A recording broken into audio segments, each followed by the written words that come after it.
Welcome to the Stanford Lee Show. This week, the fake German heiress that fooled everyone that's Eddie Buddy.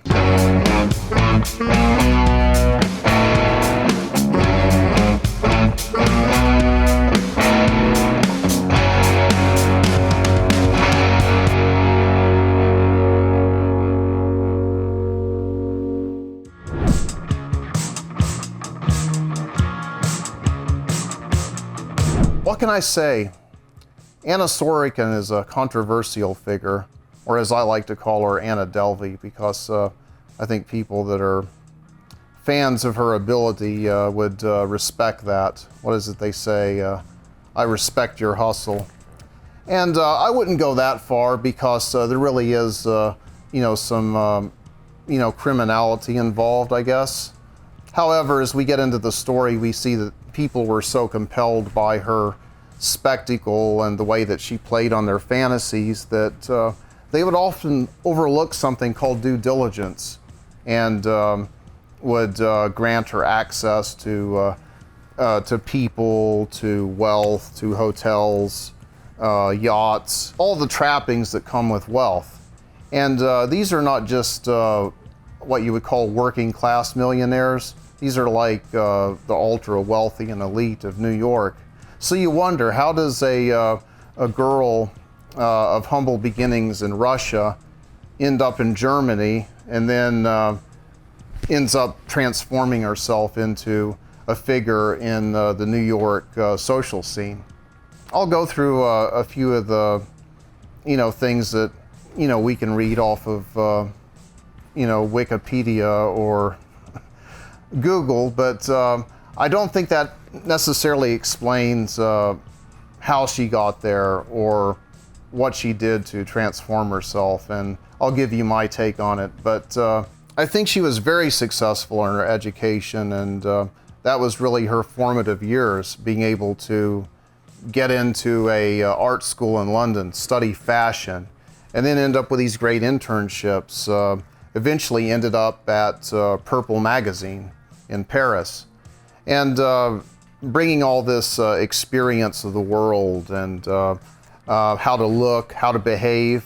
I think that was really her beginning, and then going to Fashion Week in New York and seeing the possibilities of how she could mingle and flawlessly execute her plan. I think that that's how the vision came together, that she actually had the foundation to carry out this kind of world domination scheme, if you will. But every step of the way is like, when I kind of discovered this story, it reminded me of something, and I thought of Robert Greene's 48 Laws of Power, and it's like every single one of those rules is like something that she executed perfectly. She was careful how she maintained her image, how she presented herself to people, and the ability to play on people's fantasies and create a spectacle. No wonder she was successful, and until she wasn't. And I think that if she took her time, I think that had she had the character to be honest, to have patience, to maybe set out on a 5-year plan, to establish an art space in New York. I mean, an incredible undertaking, especially at her age. But I think if she just went a little slower and with a little more integrity, she would have got to where she wanted to get, and still had a lot of moxie doing it.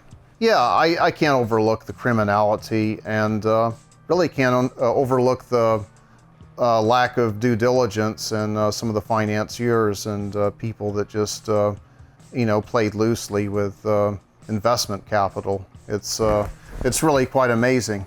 Anyway, let's get to the case. I mean, it's just like, it's not the end. It's just like another phase when she's in the court, and it's like, well, what do I wear, and how do I use this to my advantage? How do I make a spectacle out of this? It's so terrible, yet there's just so much we can learn from it. It's just like, what were we doing in our 20s? We might ask ourselves. And I don't know, it's a great story, and I hope that, people that have, failed in life, including all of us, can, find a way to reinvent ourselves sometimes, to find solutions that are energetic and exciting, and not just take what life hands us, but also be able to have a vision that compels people and moves ideas and dreams forward. So that's my take on it. Whether I'm a fan or not a fan is not important. It's just the character to be able to get things done and have an impact in this world. I wanted that kind of attitude with the song that I wrote. I wanted it to have a bite to it. It's not a tribute song. It's not a love letter. It's more of a, how would you kind of take the world by the throat, so to speak? What would you do if you weren't playing by the rules? Ask yourself that. That's the inspiration for the song Dream Big.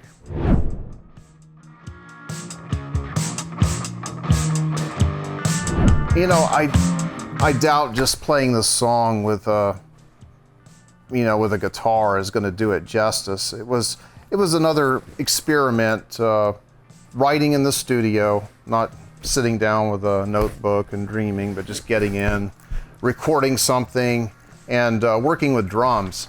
I found out something exciting about drums. It was, kind of continuing on that path that I talked about, trying to not just listen to a metronome, but think of a beat more dynamically. It just kind of dawned on me at some point that I was kind of like keeping my music influences in this little area, like my songwriting over here, my interest in jazz over here, and I started hearing a lot of that crossover. Like I'd listen to Artie Blake and the Jazz Messengers, Dave Brubeck, and Paul Desmond, and a lot of this really cool classic jazz, mid-century stuff. I got my ear into more odd timings, and so when I would hear things by bands like Opeth or Tool or Ghost, some of the classics, I started to not only listen to the saxophone parts, but I'd hear all this nuance of like, whoa, that's not a standard 4/4 beat, or oh, why are they using a 4/5, or why is this a swing waltz? Like it just kind of got me excited again about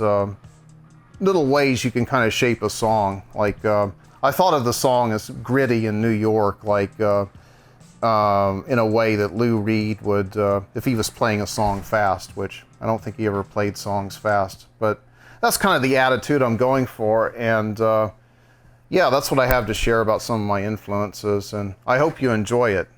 So everybody out there, dream big.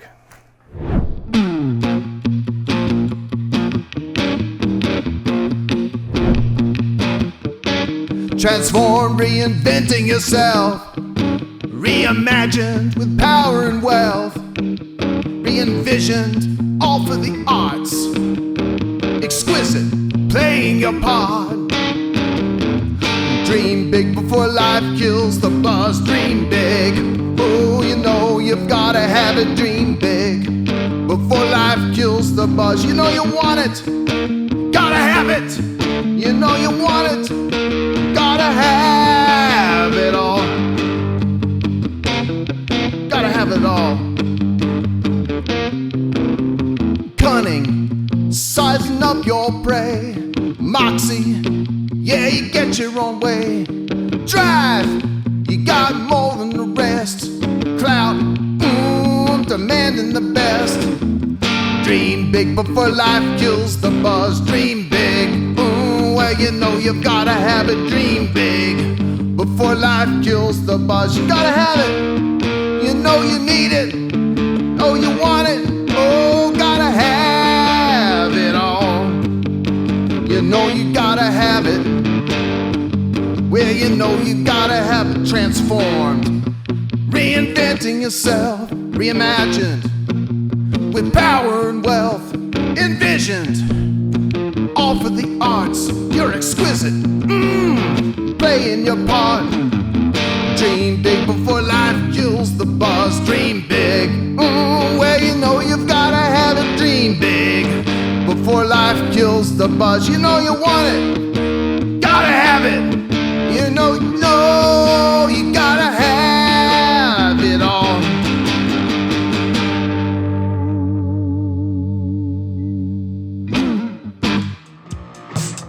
Yeah, so while you're checking out the show, take a look down here and like, comment, and subscribe. We got some awesome stuff related to musicology, some Merc, and the social media.